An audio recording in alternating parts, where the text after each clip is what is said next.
Good morning, everyone. Good morning and welcome to the session. So, continuing our discussion from where we left in the last class.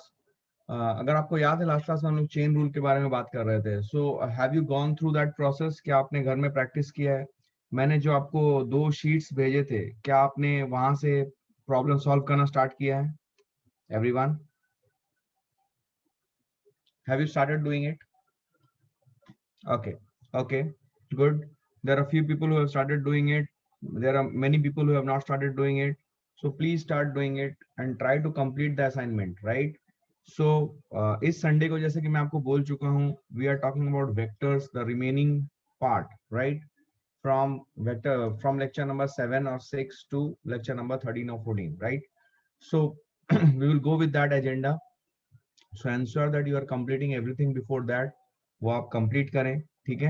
And come prepared for the vector revision, ठीक है? उसके बाद वाले week में हम फिर से ये डिफरेंशिएशन का रिवीजन लेंगे. ये मतलब रिवीजन प्रोसेस जो है ये चलता रहेगा. आपको धीरे धीरे पता चलेगा कि रिवीजन प्रोसेस का साइकिल कैसा होता है and how we decide that revision cycle कैसा चलेगा, क्या होगा क्या नहीं. We will discuss about all those things, but ensure that you are you no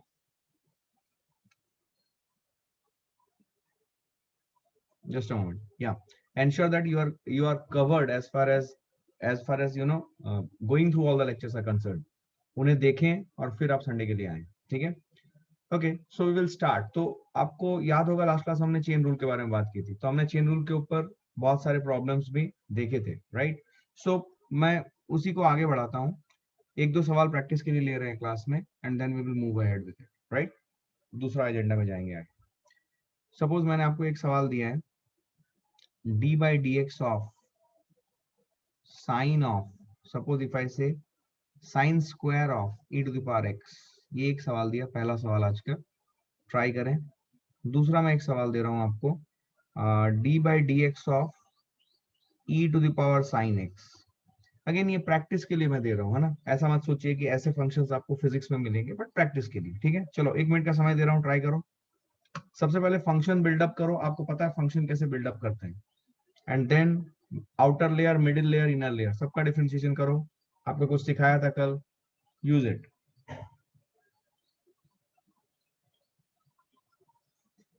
fast.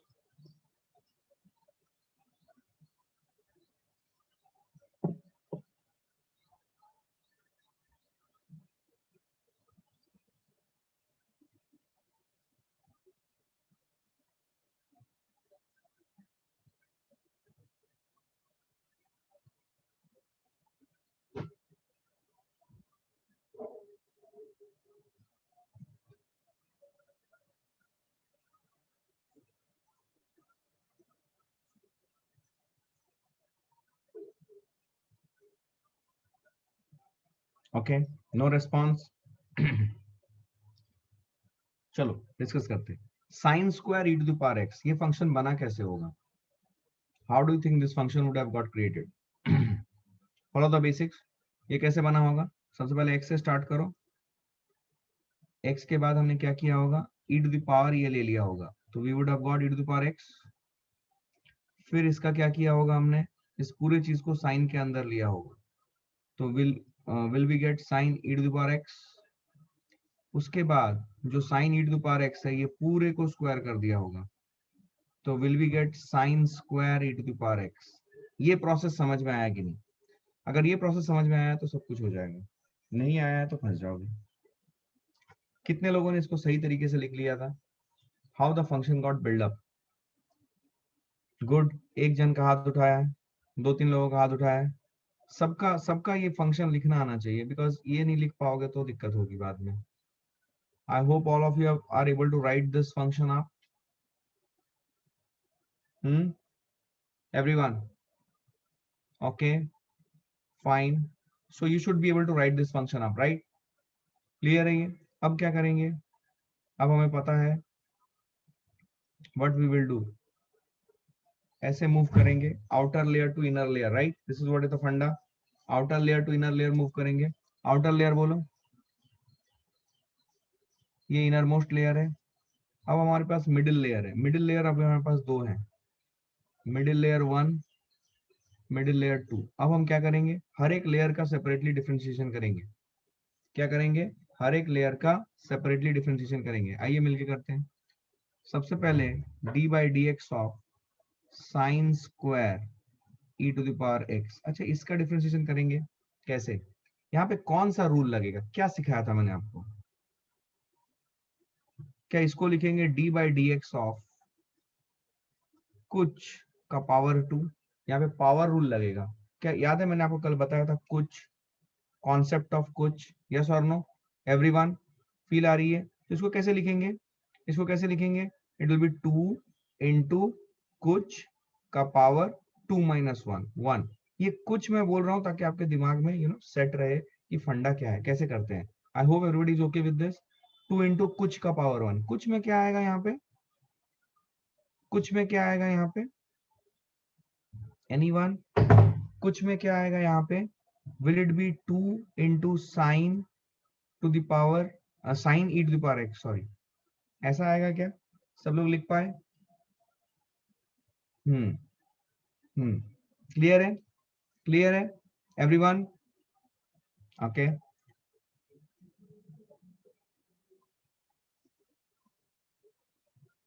इसमें क्या करेंगे, इसमें क्या करेंगे, will it be d by d x of sine of कुछ, तो इसका रिजल्ट क्या आ जाएगा, कॉस ऑफ कुछ। इसका रिजल्ट क्या आ जाएगा, कॉस ऑफ कुछ। एंड कुछ की जगह पे क्या डालेंगे, ई टू द पावर एक्स। क्या ये समझ आ रहा है, करेक्ट करेक्ट करेक्ट। बहुत से लोगों को समझ में आया है, बहुत से लोग रिस्पॉन्ड नहीं कर रहे हैं, ओके। उसके बाद next layer, middle layer 1, d by d x of e to the power x. ये तो सिंपल है, this will be e to the power x only, यहीं पे लिख रहा हूं मैं नीचे ताकि मल्टीप्लिकेशन एक जगह पे दिखा दूं, ठीक है। उसके बाद क्या, d by d x of x. क्या d by d x of x होगा 1। अब आप इन सबको मल्टीप्लाई कर सकते हैं, right, you can multiply all of these. इन सबको मल्टीप्लाई करना है आपको, इनके बीच में मल्टीप्लीकेशन साइन लगेगा, यस और नो। तो आपका रिजल्ट क्या आ जाएगा, आपका रिजल्ट आ जाएगा 2 into e to the power x into sine e to the power x into cos e to the power x. ये आपका रिजल्ट आएगा, यस और no. Is everybody getting this result, check it out. कितने लोगों का ये result आया, yes no में जवाब दो, लिखो मत, यस नो में जवाब दो, क्या ये रिजल्ट आया है, यस नो में भी बोलो, बोलो बोलो बोलो, पार्टिसिपेट प्लीज, प्लीज पार्टिसिपेट। सीख जाओगे, जितना मैं बोल रहा हूँ हाँ या ना में बोलते चलो, सीख जाओगे। नहीं नहीं आ रहा है, किस स्टेप में नहीं आ रहा है बोलो मुझे, टेल मी, ठीक है। क्या ये बात समझ में आई है, tell me, then only you will learn, ठीक है। और ये वाला सबसे इंपॉर्टेंट पार्ट है डिफरेंशिएशन का, मैं आपको फिर से बताता हूँ। ये वाला पार्ट समझ में आ गया, डिफरेंशिएशन में कहीं नहीं फंसोगे, नहीं आया फंसते रहोगे, ठीक है। चलो अभी दूसरा फंक्शन को देखते हैं, everyone please pay attention. In second step में प्रॉब्लम है, सेकेंड स्टेप मतलब ये वाला, इज दिस और दिस वन, कौन सा, ए बी सी डी, किस में, किस स्टेप में प्रॉब्लम है, किस स्टेप में प्रॉब्लम है, बी। ये देखो d by d x of sine e to the power x. अब यहाँ पे साइन है तो ये ट्रिग्नोमेट्रिक फंक्शन है, आपको D by d x of sine x पता है, तो ई टू द पावर एक्स को कुछ मान ले, तो साइन ऑफ कुछ, कुछ का डिफरेंशिएशन क्या हो जाएगा, कॉस ऑफ कुछ। तो आपने इसका डिफरेंशिएशन क्या किया, कॉस ऑफ कुछ, और कुछ की जगह पे ई टू द पावर एक्स रख दिया। समझ में आया, यहाँ पे आपने पावर रूल लगाया पहले, ये समझो, यहाँ पे मैं लिख रहा हूं यहाँ पे so that you can understand it, यहाँ पे पावर रूल लगाया, पर यहाँ पे डिफरेंशिएशन ऑफ साइन एक्स किया।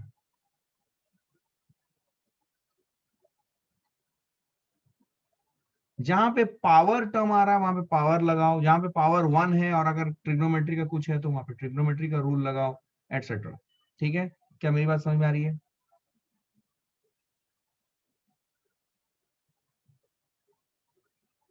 सर कुछ कब कब लेते हैं, देखो देखो, कुछ कब लेते हैं, देखो तुम समझो, तुम्हारे पास देखो पहला टर्म आया, तुमने जब ये किया d by d x of, सुनो इस चीज को फील करो, sine square e to the power x, सुनो ध्यान से, तुमने जब ये किया, अब तुम्हें यहाँ पे तुम्हें दिख रहा है कि यार साइन स्क्वायर का तो मेरे को डिफरेंशिएशन पता नहीं है, बेसिक डिफरेंशिएशन साइन स्क्वायर का तो सर ने बताया नहीं है कुछ, साइन का बताया है और साइन एक्स का बताया है। अभी यहाँ पे क्या करोगे, जब तुम इसको मॉडिफाई करके लिखोगे, सब लोग ध्यान से देखो, d by d x of this will be sine of e to the power x का होल स्क्वायर। अब यहाँ पे आपको दिख रहा है कि समथिंग का पावर 2 है, तो आपको पावर रूल पता है, तो यहाँ पे डोमिनेटिंग फैक्टर क्या होगा, पावर, तुमको पावर रूल पता है, तो पावर रूल होने के लिए यहाँ पे एक्स स्क्वायर होना चाहिए था, तो ये पूरे चीज को कुछ मान लो, क्योंकि तुम्हारे पास पावर रूल लगाने के लिए एक्स चाहिए, अब एक्स की जगह पे कुछ है तो इसलिए उसको कुछ बोला गया। अब इस पूरे कुछ का पावर 2, कुछ को अभी इमेजिन करो एक्स है, तो रिजल्ट क्या आ जाएगा, 2 into x to the power 2 minus 1, but x की जगह पे क्या है, कुछ है, तो कुछ डाल दो, मतलब यहाँ पे है नहीं एक्स, बट आप इसको एज्यूम कर रहे हो एक्स, और एक्स स्क्वायर का डिफरेंशिएशन कर रहे हो D by d x of x square, ठीक है, यही प्रोसेस है, थोड़ा सा अटपटा है बट इसी तरीके से इसे करते हैं, ठीक है। अगेन, क्या मुझे साइन स्क्वायर ई एक्स का फंक्शन फिजिक्स में कहीं पे मिलेगा, हम जब एनालिसिस करेंगे, तो नहीं मिलेगा, ये मैं प्रैक्टिस के लिए आपको करवा रहा हूँ। मैंने आपको जो वर्कशीट दिए हैं, अगर वर्कशीट के क्वेश्चन आप बना पा रहे हो, fine, you would be fine, उन्हीं को प्रैक्टिस करें, बिकॉज हम मैथ्स नहीं कर रहे, हम फिजिक्स कर रहे हैं, तो इसमें उतना ज्यादा वेराइटी करने की जरूरत नहीं है, जितना हमें सारे एनालिसिस, सारे डेरिवेशन समझने का हेल्प करे, उतना ही अपने को आना चाहिए, ठीक है। बट हाँ, क्या ये चेन रूल यूज होता है, बहुत ज्यादा, ठीक है, बट फंक्शंस काफी सिंपल होंगे, और वैसे ही फंक्शंस मैंने आपको वर्कशीट में प्रैक्टिस के लिए दिए हैं, अगर वो बना पा रहे हो यू आर सेफ। क्या क्लैरिटी है ये, अगर वो बना पा रहे हो you are safe, everyone clear है ये, बोलना पड़ेगा, क्लियर है, Khushi did you understand this, did you understand this, बोलो, ओके फाइन, ठीक है। अब मुझे ये बताओ, इस फंक्शन को कैसे क्रिएट करोगे, e to the power sin x, ये रिलेटिवली आसान है, x से शुरू करोगे, फिर क्या करोगे, इसका साइन ले लोगे, फिर क्या करोगे, इस साइन एक्स को पूरा e के ऊपर पावर में ले लोगे। कितने लोगों ने इस फंक्शन को इस तरीके से क्रिएट कर लिया, everyone is able to create this function like this, everyone, ठीक है। अब जो मैं बोल रहा हूं उसको फील करो, समझो और आंसर करो, ये हो गया, ये सबने कर लिया, हाँ ये होना चाहिए, ठीक है, ये सबने कर लिया।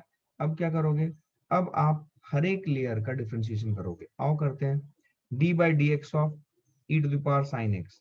अब देखो देखो यहाँ पे मैं आपसे पूछना चाहता हूँ, आपको किसका डिफरेंशिएशन सर ने सिखाया है, बोलो,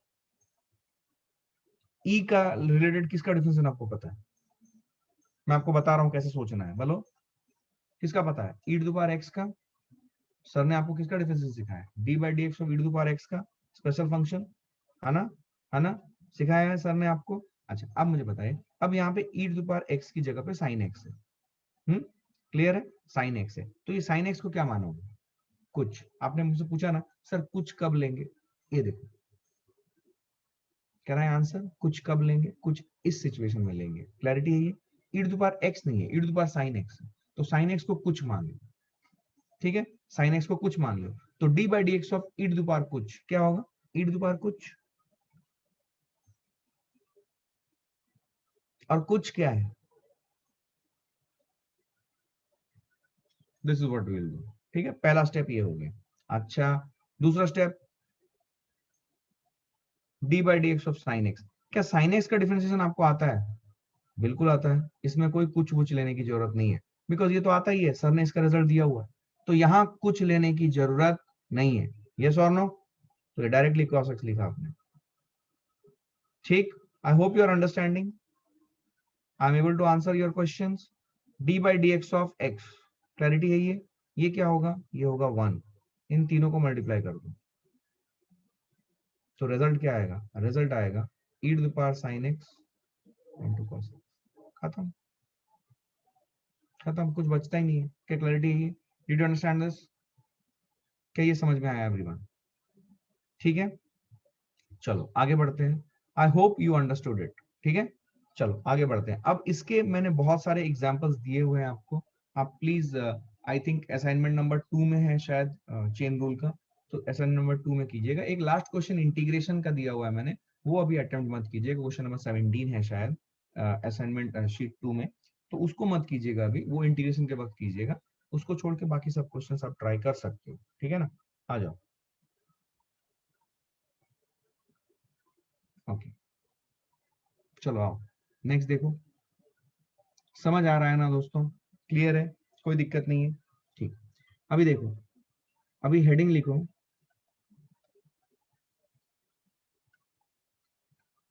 differentiation of a function of x with respect to variable other than x। मतलब क्या हुआ, मतलब मैं आपको समझाता हूँ। मैंने ये चीज आपको बेसिक में पढ़ाया हुआ था कि अगर हमें डिफरेंशिएशन को सक्सेसफुली करना है तो अगर फंक्शन ऑफ एक्स है तो हमें एक्स के रेस्पेक्ट में ही डिफरेंशिएट करना है, याद है।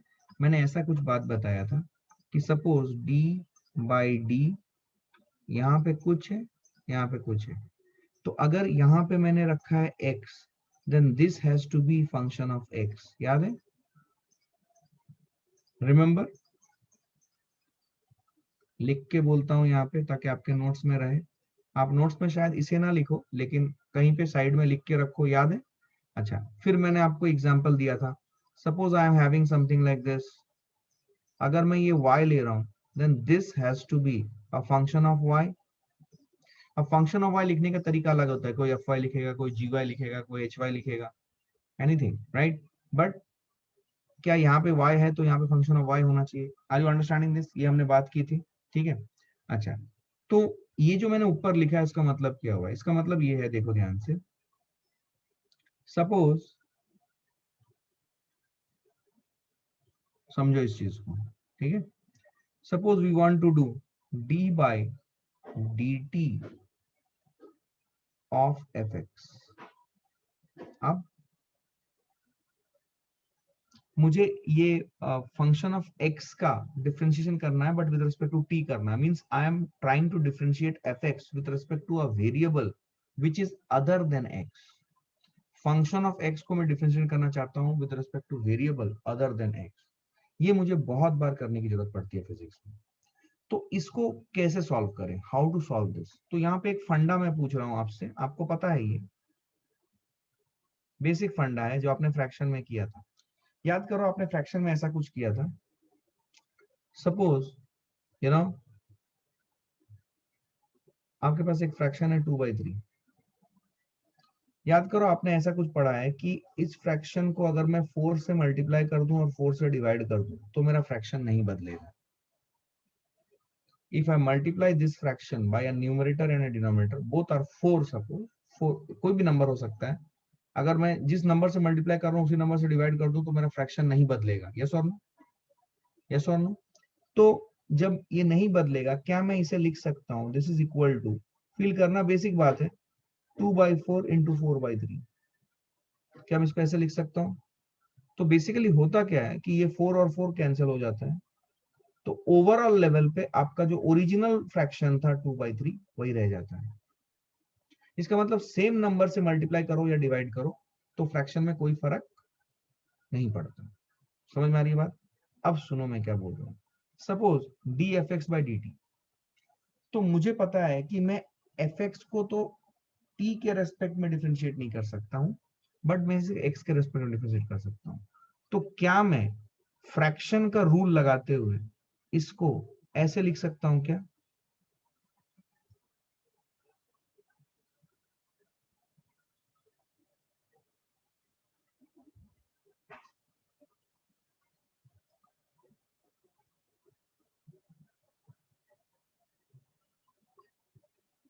क्या मैं ऐसा लिख सकता हूँ इसको, जिससे मैंने मल्टीप्लाई किया उसी से मैंने डिवाइड किया। अब मैंने आपको सिखाया है कि dx जो है इसको आपको एंटायरिटी में लेना है, d अलग x अलग ऐसा नहीं है, dx इसको एक पूरा यूनिट है, ये dx अलग अलग नहीं लेना है ना।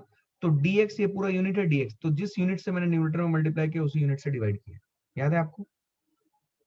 यही मैंने अभी बात किया है।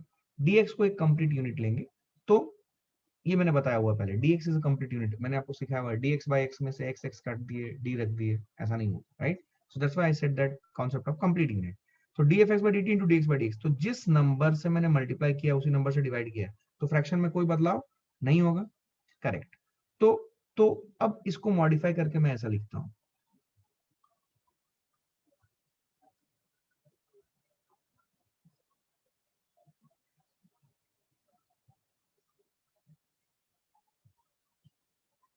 क्या अब ये वाला पार्ट जो है फील करना, क्या अब इस वाले पार्ट का डिफरेंशिएशन हम पॉसिबल है?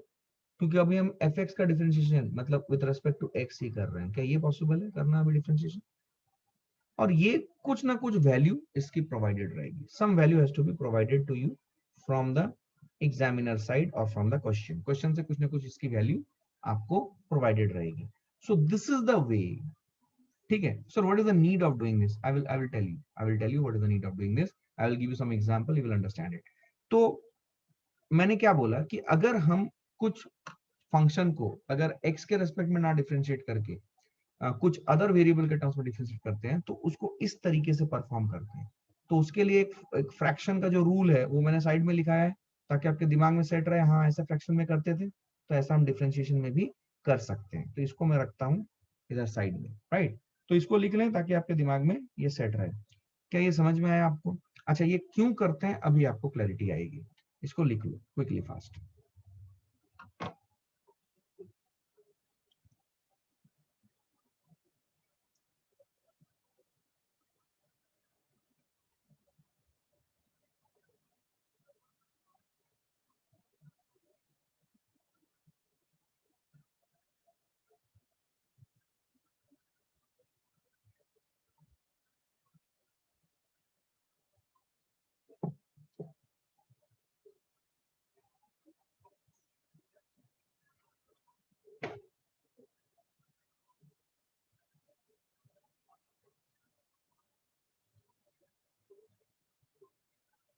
ओके, डन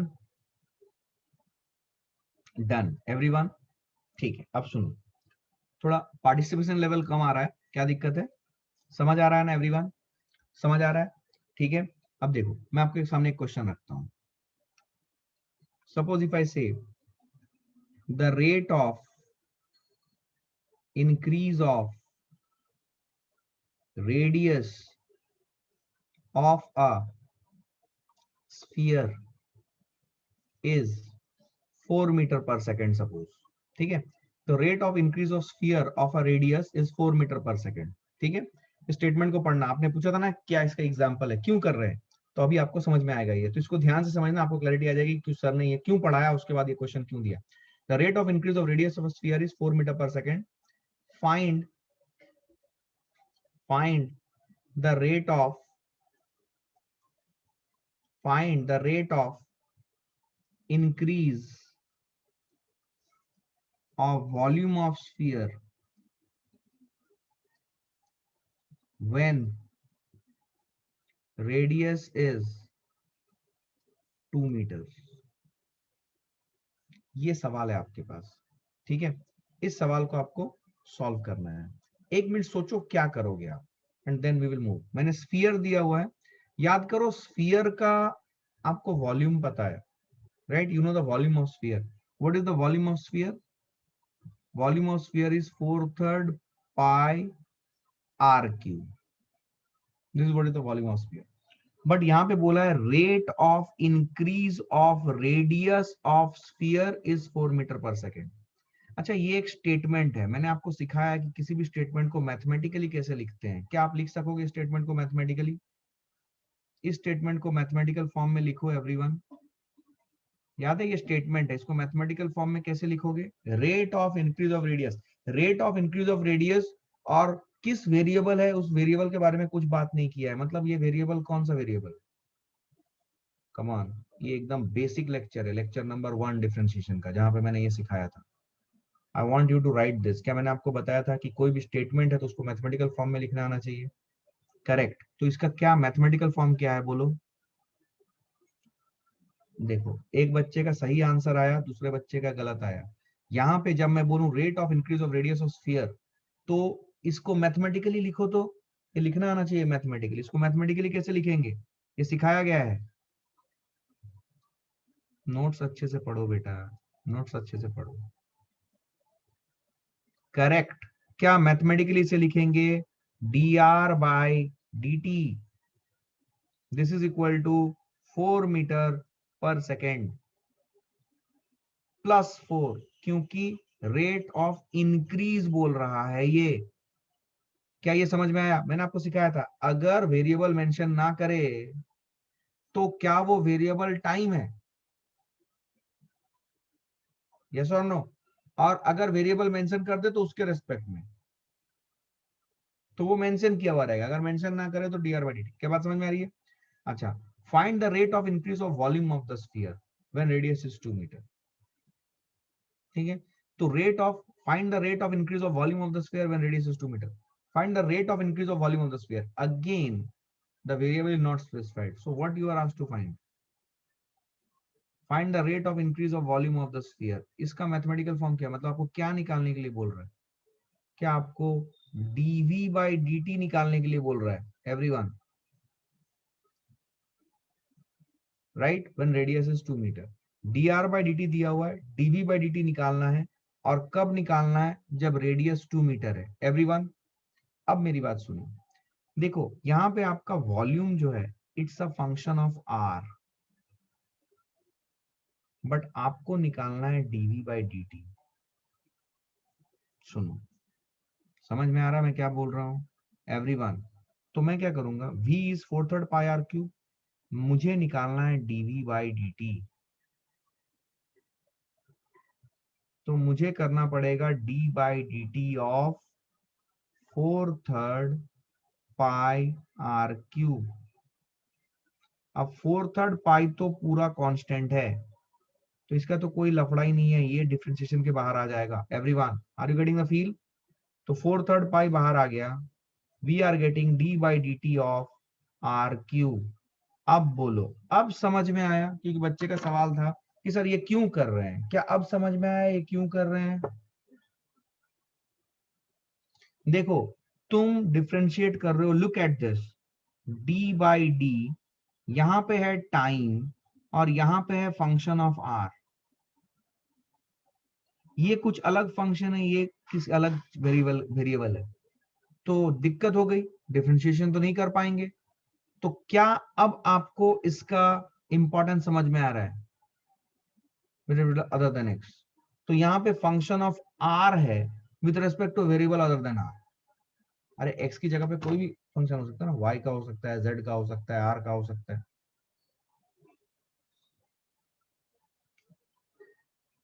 सुबह सुबह उठा के ऐसे टफ सवाल करने का क्या मतलब है? अरे समझ आया कि नहीं everyone? Are you understand this, are you understanding this? Sorry, clarity है? अरे समझ में आया? बोलो। अच्छा, अब इसको क्या करेंगे?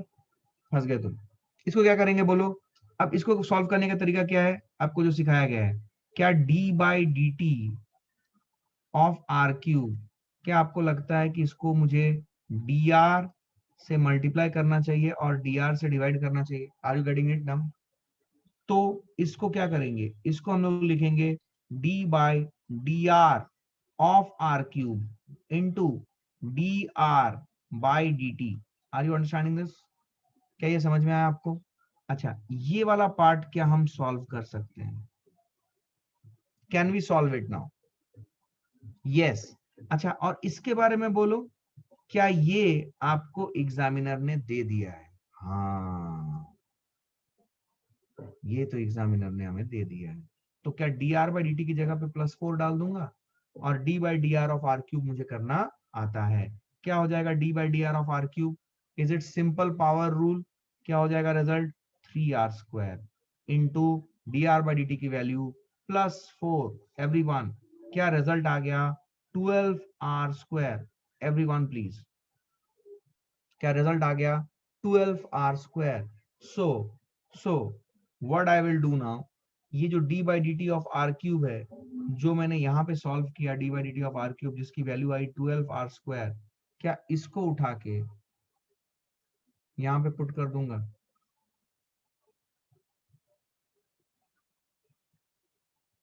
सो what I will get, tell me. अगर मैं वो करूं तो क्या आएगा? 4/3 pi into d by d t of r cube is basically 12 r²। ये कैंसिल हो जाएगा 4 से, इज इट 16 पाई r²। ये आया मेरा dv by d t. But आपसे डीवी बाई डी टी कब पूछ रहा है? When radius is 2 metre. तो क्या आपको लगता है कि रेडियस की ये वैल्यू 2 मीटर जो है, क्या इसको लिफ्ट करके आपको आर की जगह पे पुट करनी चाहिए? क्योंकि व्हेन रेडियस इज 2 मीटर तब पूछ रहा है आपसे डीवी बाई डी टी। तो ये क्या हो जाएगा फाइनल आंसर आपका? Are you understanding? Are you understanding? 16 into pi into 2 का whole square, that is 64 pi metre cube per second. This is what is the rate of increase of volume of the sphere. बाप रे, इतने सारे arrows. ये arrows तो मैंने आपको explicitly बताने के लिए दिखाया है, बट ये ओरली होगा आपसे अगर आपको ये फंडा पता है तो, क्योंकि आपके दिमाग में ये मेंटली चलने लगेगा, अच्छा ऐसा ऐसा ऐसा कर सकते हैं। ठीक है, ये प्रोसेस दिखाया है कि मेंटली जो चीज आप सोचते हो उसको कैसे मैं दिखा रहा हूँ, ये एक्चुअली आप सोचते हो ऐसा, यहाँ पे पुट कर दे, यहाँ पुट कर दे, उसको दिखाने की कोशिश की है। क्लैरिटी है ये? क्या ये समझ में आया? नोट करें, एक और सवाल करते हैं, आपको अच्छी प्रैक्टिस हो जाएगी। करो, नोट करो।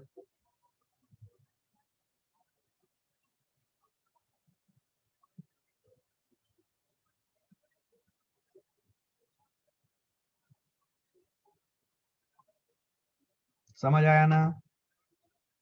नोट कर लो फास्ट।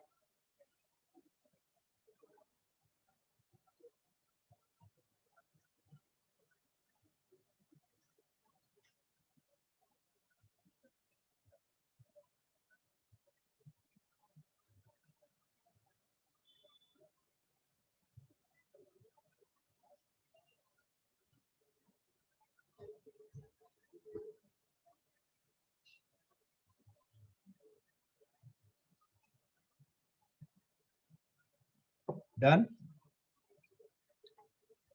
क्या बात है sir? Please explain the second last and last step. Okay, second last was this step, 4/3 pi d by d t of r cube. क्या d by d t of r cube मैंने यहां से निकाल लिया था? किसकी वैल्यू आ रही थी? 12 r²। तो ये वैल्यू लेके मैंने d by d t of r cube की जगह पे पुट कर दिया, तो 4/3 पाई इंटू 12 r² हो गया। तो ये वैल्यू कितनी आ गई? 16 पाई r²। तो ये रिजल्ट आया। बट मुझसे पूछा गया है कि rate of, find the rate of increase of volume of the sphere when radius is 2 metre. When radius is 2 metre मतलब क्या आर की जगह पे, अब जब आर की वैल्यू 2 मीटर है तब बताओ क्या है डीवी बाई डी की वैल्यू। तो आर की जगह पे 2 मीटर पुट कर दिया, आपका आंसर आया 64 पाई मीटर क्यूब पर सेकंड। क्लियर है? क्लियर है? चलो एक सवाल देखो, आपको क्लैरिटी आएगी, आपको समझ में भी आएगा। देखो मैं एक सवाल दे रहा हूँ, और एक देखो, ऐसे सवाल जो है इसके लिए आपको जो मेथड बताया है वो आपको समझ में आना चाहिए। देखो ध्यान से, देखो, इफ, बहुत सिंपल होते हैं लेकिन कॉन्सेप्ट क्लियर होना चाहिए। If the length and width of a rectangle are 4 metre and 1 metre respectively, and length is increasing, everyone please note down, और खटाखट करना है। length is increasing at a rate of 1 meter per second, and width is decreasing, ध्यान से सुनना, decreasing at a rate of 2 meter per second। ठीक है, find the rate of increase और decrease of area. Increase और decrease क्यों बोला है मैंने? क्योंकि मुझे पता नहीं क्या होने वाला है। ठीक है, अब सबसे पहले तो आप मुझे ये बताओ कि ये स्टेटमेंट पढ़ने के बाद आप इसको मैथमेटिकल फॉर्म में कन्वर्ट करें। फर्स्ट काम वो है, ठीक है ना? कभी भी ये देखो, इफ द लेंथ, ये आपको समझ में आना चाहिए, नट्स एंड बोल्ट्स इस चैप्टर के, है ना? समझो इसको ध्यान से।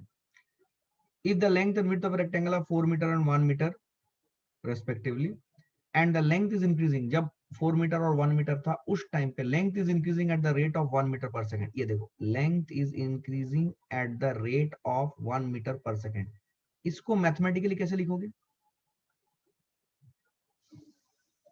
सब लोग? Who wants to give me the answer?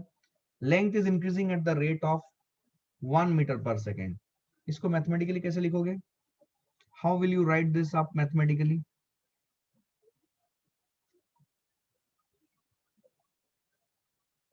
बोलो, लिख के बताओ, लिख के बताओ।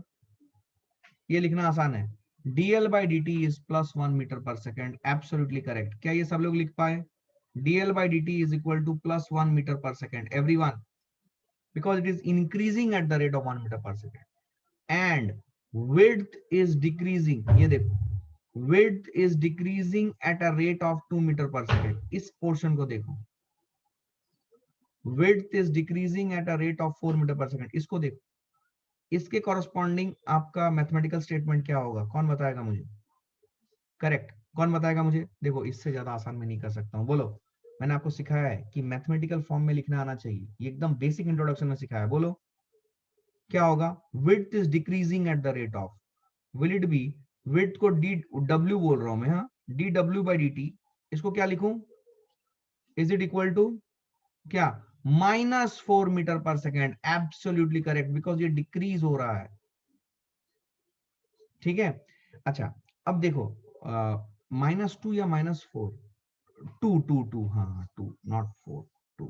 Correct correct, you are right, मैंने 2 लिखा था, मैंने 4 गलती से लिख दिया। क्या क्लैरिटी है ये एवरीवन? ये सबको समझ में आ रहा है एवरीवन?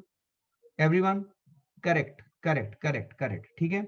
अच्छा, find the rate of increase और डिक्रीज ऑफ एरिया, मतलब निकालना क्या है? D a by d t, ये निकालना है, ठीक, ये निकालना है। Find the rate of increase और डिक्रीज ऑफ एरिया, ये निकालना है। तो बेसिकली इसको मैं ऐसे लिख रहा हूं मैथमेटिकली, ये निकालना है, ठीक है। आई होप यू अंडरस्टूड दिस। ये एरो से कंफ्यूज तो नहीं हो गया ना? मैंने इसे मैथमेटिकल फॉर्म में बदल दिया। ये सब मेंटली होता है आपका, राइट? ये सब मेंटली होगा, बैक एंड में होगा आपका, चलेगा, बट आपको ये सब चीजें ऐसे करनी पड़ती है। अच्छा ठीक है, समझ आ गया सर। अब बोलो, एरिया क्या होता है? एरिया ऑफ रेक्टेंगल का फॉर्मूला क्या है? बोलो, एरिया ऑफ रेक्टेंगल का फॉर्मूला क्या है? बोलो, is it length into width? हाँ, यही है, बराबर है। और मुझे क्या निकालना है? मुझे निकालना है d A by d T. तो मुझे इस साइड भी करना पड़ेगा D by d t of L into W. अब मैं जब ये डिफरेंशिएशन करूंगा, ध्यान से सुनना मेरी बात, ठीक है। अब मैं जब ये डिफरेंशिएशन करूंगा D by d t of L W, इसको कैसे डिफरेंशिएशन करूंगा? Any idea? यहाँ पे कौन सा रूल लगाऊंगा?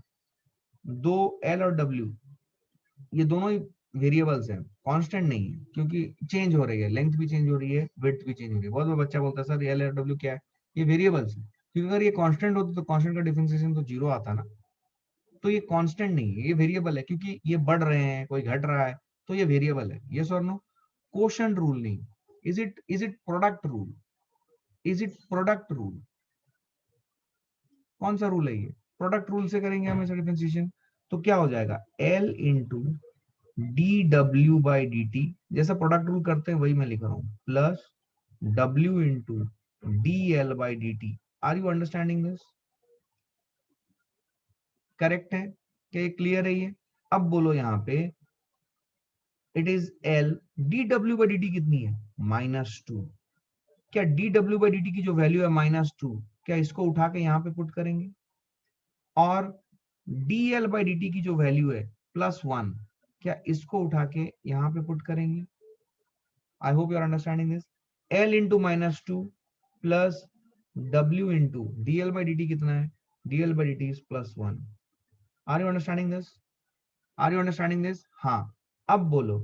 अब बच्चे के एक सवाल आया था, अभी जस्ट थोड़ी देर पहले मैंने देखा है, वो सवाल मेरे सामने पॉप अप हुआ, सर लेंथ और विड्थ कितना है, ये दिया हुआ है ना। जब लेंथ और width 4 metre and 1 metre respectively है, उस इंस्टेंट पे ही आपको निकालना है। तो क्या ये 4 मीटर और 1 मीटर, लेंथ की जगह पे 4 और विड्थ की जगह पे 1 रख दें, तो कितना हो जाएगा? इट विल बी -8, एल की जगह पे 4 रखेंगे एंड विड्थ की जगह पे 1 रखेंगे, +1। क्या आंसर आएगा? -7 मीटर स्क्वायर पर second. This is what is your answer. तो -7 क्या सिग्निफाई कर रहा है? -7 क्या सिग्निफाई कर रहा है? -7 क्या सिग्निफाई कर रहा है? इंक्रीज हो रहा है या डिक्रीज हो रहा है? -7 क्या सिग्निफाई कर रहा है? इंक्रीज हो रहा है या डिक्रीज हो रहा है? डिक्रीज हो रहा है। क्या ये समझ में आ रहा है everyone? Are you getting a feel of this? Are you understanding the language? Yes और no everyone? Participate please. Clarity है ये? क्लैरिटी है ये? Participate please, please participate. Clear है ये? Okay, I hope you understood it, right? समझ में आई बात?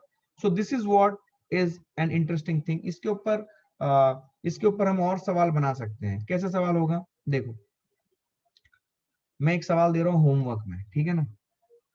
Take it as homework problem. Suppose मैं आपको बोलता हूं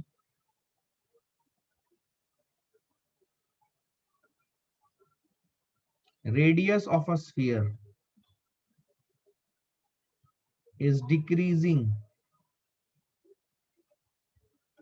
at a rate of 1 metre per second. सुनना ध्यान से, इस सवाल को आपको करना है। Radius of a sphere is decreasing at a rate of 1 meter per second. Find the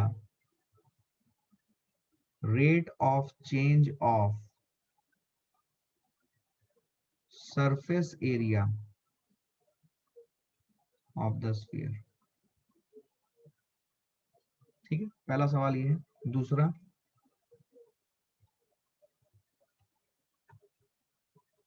the radius of a cone is increasing at a rate of radius of a cone नहीं, रेडियस ऑफ अ सिलेंडर बोल रहा हूं। Radius of a cylinder is increasing at the rate of 1 metre per second and its हाइट is decreasing at a rate of 1.5 meter per second. Find the rate of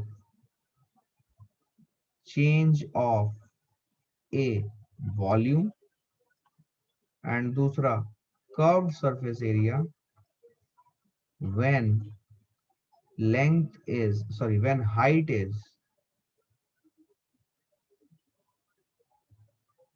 5 meters and radius is 2 meter। ठीक है, यहां पे भी find the rate of change of surface area of the sphere when radius is 2 meter। ये दो सवाल मैं दे रहा हूं, प्लीज इन्हें पक्के से कर लेना, छोड़ना मत, बिकॉज ये पहला चीज होगा जो मैं कल आपसे पूछूंगा। ठीक है ना? आपको डेटा मुझे बताना है, क्या किया आपको बताना है, आगे बढ़ेंगे। ठीक है, फाइन, नोटेड। सबने क्वेश्चन नोट कर लिया? क्विकली, फास्ट,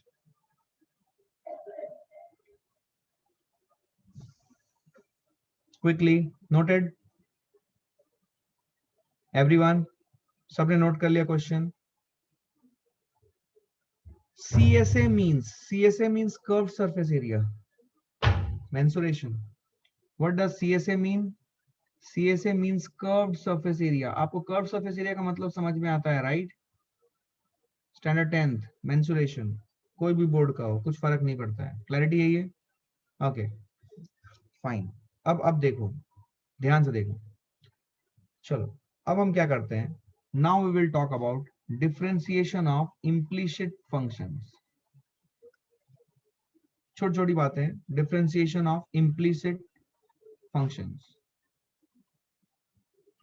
आपने ये पढ़ा है ना, मतलब मैं जो बोल रहा हूँ कि ये स्फीयर वेयर ये सब आपने पढ़ा हुआ है, you know this very well, differentiation of implicit functions. ठीक है, देखो सबसे पहले ये इम्प्लीसिट फंक्शंस का मतलब क्या है। इम्प्लीसिट फंक्शन का मतलब है ऐसे फंक्शंस जिनको हम एक्स एंड वाई को सेपरेट ना करें, सेपरेट ना कर पाए, उन्हें हम बोलते हैं इम्प्लिसिट फंक्शंस। मतलब वाई और एक्स का एक रिलेशनशिप होगा लेकिन हम वाई और एक्स को सेपरेट ना कर पाए, इसे हम लोग क्या बोलते हैं, इम्प्लिसिट फंक्शन।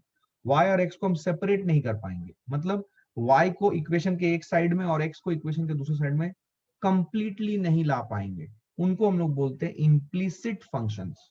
क्या बोला मैंने, y और x को इक्वेशन के एक साइड में नहीं ला पाएंगे, राइट। मतलब y को इक्वेशन के एक साइड में और x को इक्वेशन के एक साइड में नहीं ला पाएंगे, उसे हम लोग बोलते हैं इम्प्लिसिट फंक्शंस। जैसे कि एक एग्जांपल देता हूं,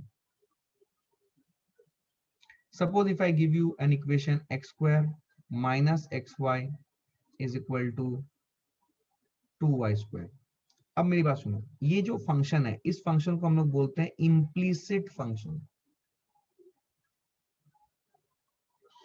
क्योंकि यहाँ पे एक्स और वाई को आप सेपरेट करके एक साइड में एक्स और एक साइड में वाई, ओनली एक्स एक साइड में, ओनली वाई दूसरे साइड में नहीं कर पाओगे। कोई भी आप यहाँ पे तिकड़म भिड़ा लो, आप नहीं कर पाओगे, क्योंकि अगर आप देखो x square minus x y में से एक्स कॉमन लेते हो तो x into x minus y आ जाएगा, तो यहाँ पे एक्स रखोगे दूसरे साइड में भी एक्स, वाई, एक्स और वाई दोनों आ जाएंगे। मतलब ऐसा आप इसको रीअरेंज करके नहीं लिख सकते हो कि इक्वेशन के एक साइड में सिर्फ एक्स आ जाए, दूसरे साइड में सिर्फ वाई आ जाए, मतलब एक्स और वाई को आप सेपरेट नहीं कर पाओगे। उन फंक्शंस को हम लोग बोलते हैं इम्प्लिसिट फंक्शन। तो बहुत बार हमें फिजिक्स में ऐसे इम्प्लिसिट फंक्शंस मिलते हैं जिनका हमें डिफरेंशिएशन करना पड़ता है। तो इम्प्लिसिट फंक्शन का डिफरेंशिएशन कैसे करेंगे, क्या आपको समझ में आया इम्प्लिसिट फंक्शन का मतलब क्या है। हाँ, गुड। इम्प्लिसिट फंक्शन का मतलब है एक्स एंड वाई को मैं सेपरेट नहीं कर पाऊंगा, मतलब एक्स एंड वाई दोनों एक साथ होंगे। क्या क्लैरिटी है ये। जैसे मैं एक नॉन इम्प्लिसिट फंक्शन का रिलेशन देता हूँ, जैसे जो कोई भी रिलेशन, सपोज मैं बोलता हूँ y is equal to x square plus 4, ये क्या फंक्शन है, this is a non implicit function. क्यों, क्योंकि यहाँ पे हमने x और y को कंप्लीटली देखो सेपरेट कर लिया, इक्वेशन के एक साइड में y है, इक्वेशन के दूसरे साइड में x, so this is a non implicit function. क्या बात समझ में आई है। ऐसे फंक्शन का डिफरेंस करना अभी तक तो हमें आता ही है, dy बाई dx करेंगे खट से आंसर आ जाएगा, यस और नो। तो ये नॉन इम्प्लिसिट फंक्शन है, तो इसमें कोई रॉकेट साइंस नहीं है, ये तो हम करते आ रहे हैं। तो इम्प्लिसिट फंक्शन मतलब क्या, एक्स और वाई को हम सेपरेट नहीं कर पाएंगे और इस फंक्शन का मुझे डिफरेंशिएशन करना है, इधर विद रिस्पेक्ट टू एक्स और विद रिस्पेक्ट टू वाई। समझ में आई बात, समझ में आई बात। तो मैं यहाँ पे एक पॉइंट लिखा देता हूँ, इम्प्लिसिट फंक्शन मतलब क्या, एक्स और y can not be separated.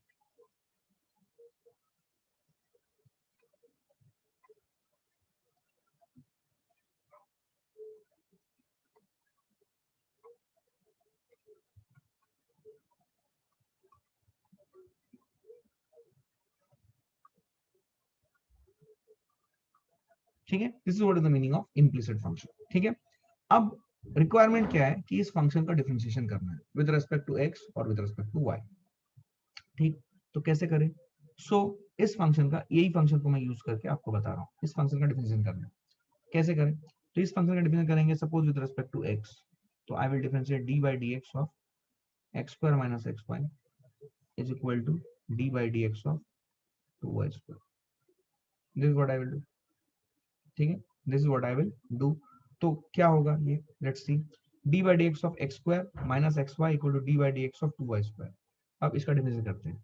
तो सबसे पहले हम यहाँ पे सम एंड डिफरेंस रूल लगाएंगे, कोई स्टेप में नहीं खा रहा हूँ, ध्यान से देखना, आपको ये पूरी तरीके से क्लियर होना चाहिए। D by d x of x square minus d by d x of x y which is equal to d by d x of 2y square.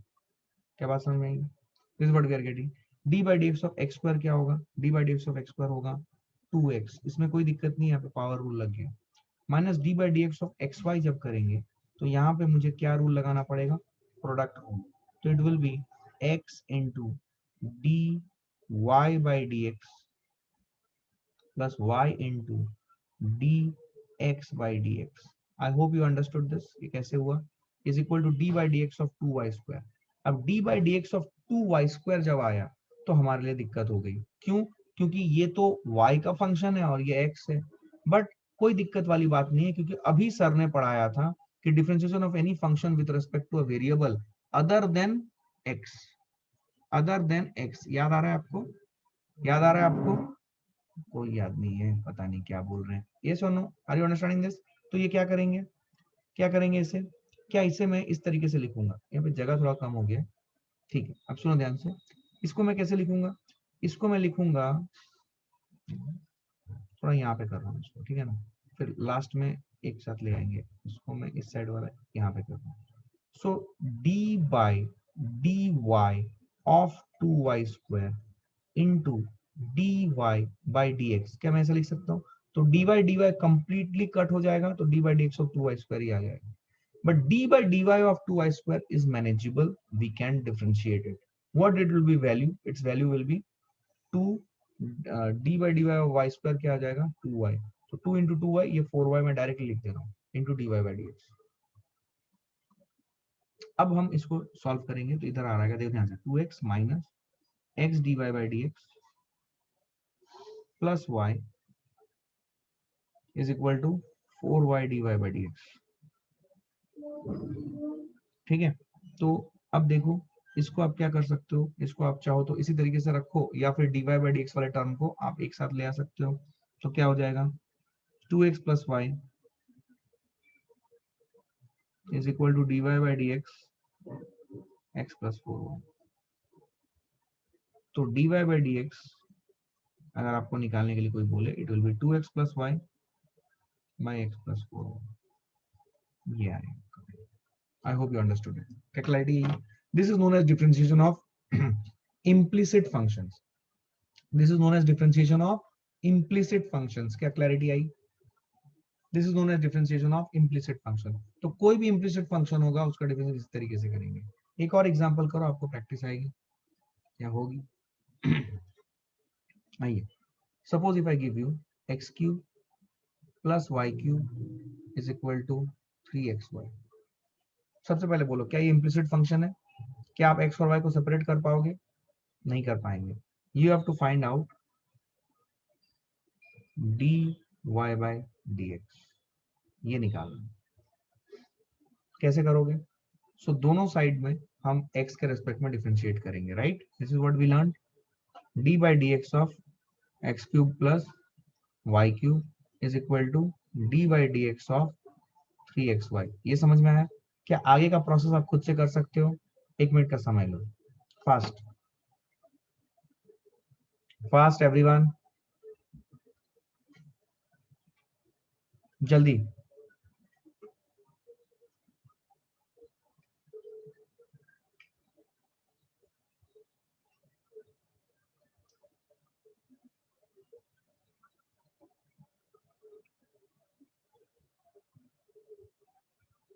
Okay, let's see, d by dx of x cube, इसमें सम और difference rule लगा के d by dx of x cube plus d by dx of y cube लिख दूं क्या?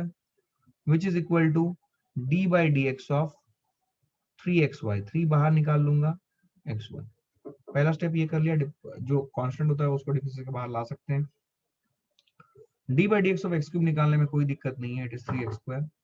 d by dx of y cube, इसमें दिक्कत है, बट दिक्कत हम रिमूव कर सकते हैं। कैसे? Can we do it like d by dy of y cube everyone into dy by dx everyone, everyone. ये समझ में आया? dy कट जाएगा, यही रहा d by dx of y cube everyone. कैसे लिखूंगा? 3 into d by d x of x y, क्या हो जाएगा? क्या हो जाएगा? बोलना पड़ेगा दोस्तों, बोलना पड़ेगा, फास्ट बोलो, बोलो। यस, क्या हो जाएगा ये? 3 d by d x of x y, क्या लिखूं इसे?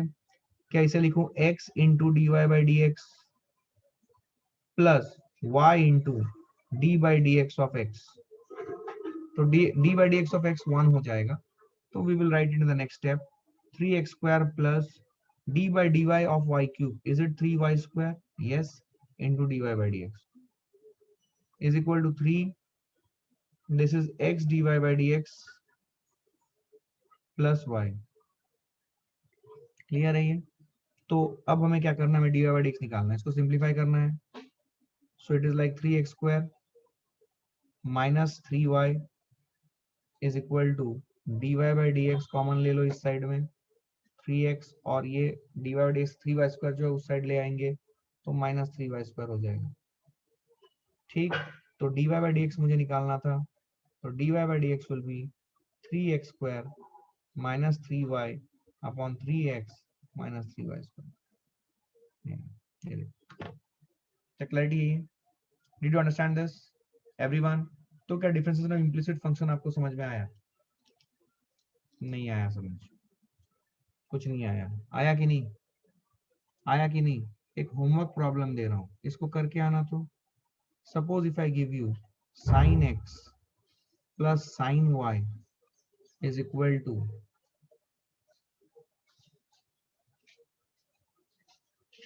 x square. Suppose if I say this sin x plus sin y equal to x square, find dy by dx. ये एक सवाल है. ठीक है, अभी आपको इम्प्लिसिट फंक्शन के मैंने मॉड्यूल में आपके जो वर्कशीट दिए हैं उसमें आपको बहुत सारे क्वेश्चंस मैंने दिए हैं, तो आपको समझ में आ जाएगा कि इम्प्लिसिट फंक्शन लगाना है. तो ये सॉल्व करें. अभी आप इम्प्लिसिट फंक्शंस, अभी आप डिफरेंशिएशन के सारे क्वेश्चंस अटेम्प्ट कर सकते हो.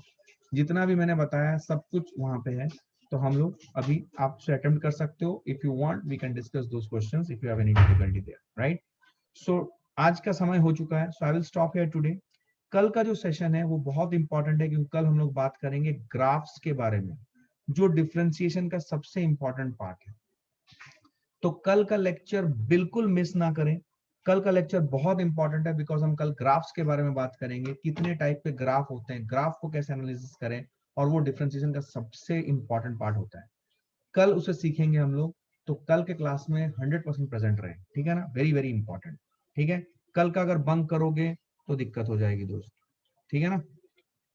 फिर आपको समझ नहीं आएगा, ये होगा वो होगा, बहुत सारी चीजें हो जाएंगी. ठीक है ना? तो वो नहीं होना चाहिए. So take care of that and be in the class tomorrow. Okay, so I will stop here today. Thank you very much.